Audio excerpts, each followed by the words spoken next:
I'm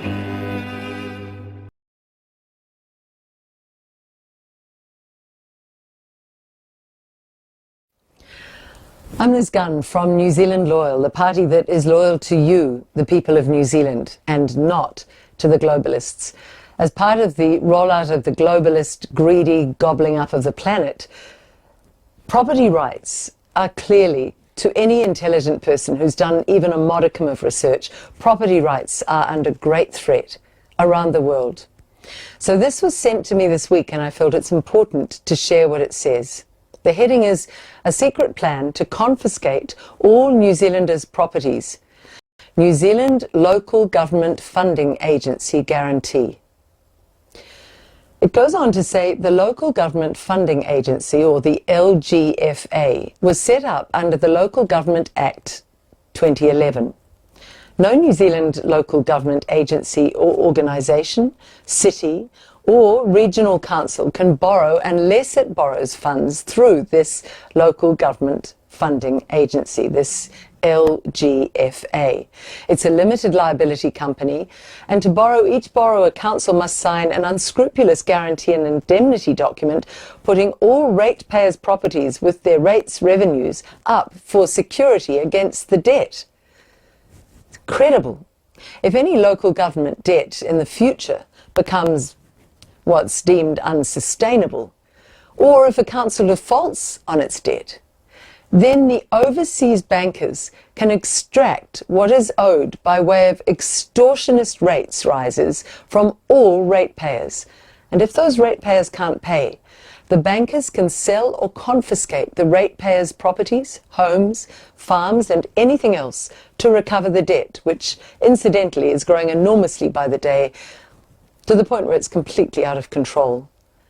This right now means all local government and central government elections are a complete and utter farce, and we're living under a tyranny already. It means also that all political parties and politicians who do not recognise this are themselves a farce. New Zealand Loyal understands what is going on. All other issues are subordinate to this primary fundamental issue, because historically the cornerstone of democracy has always been the right of all citizens to freely own private property. And whenever this has been removed, as it has been in this guarantee, although most people are completely unaware of this, then you are living in a fascist or a communist dictatorship. We at New Zealand Loyal will be deep diving into the property rights and the protection for those that we will be offering in this upcoming election in future messages to you. So for people who are struggling to understand just what's going on with this legal jargon, here it is simplified. The LGFA's debt obligations are guaranteed, and they're guaranteed by council shareholders, borrower and guarantor councils without the consent of us, the ratepayers, on behalf of ratepayers. So each borrower council must sign the guarantee. All councils in New Zealand that have borrowed from the LGFA have in fact treacherously signed the guarantee.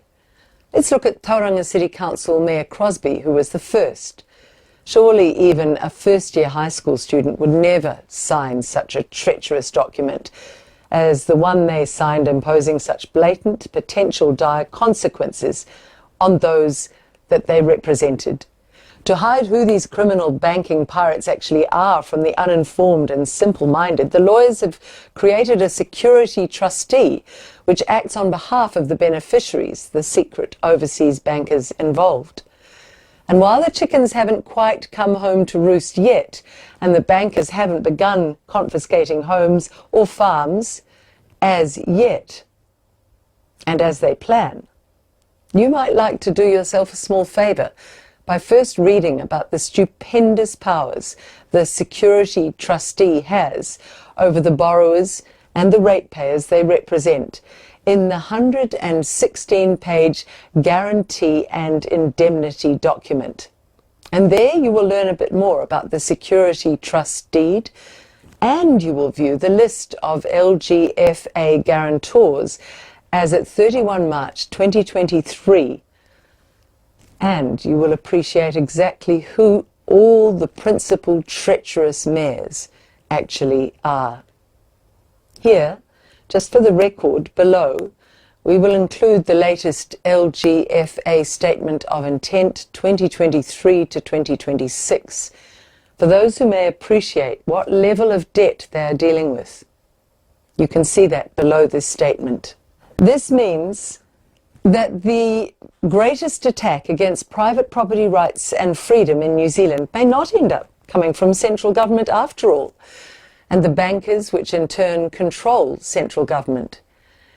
It may very well come from a most unlikely candidate, your friendly local government councillor or mayor, someone you thought was a good guy, someone you voted for and thought was acting in yours and your family's best interests.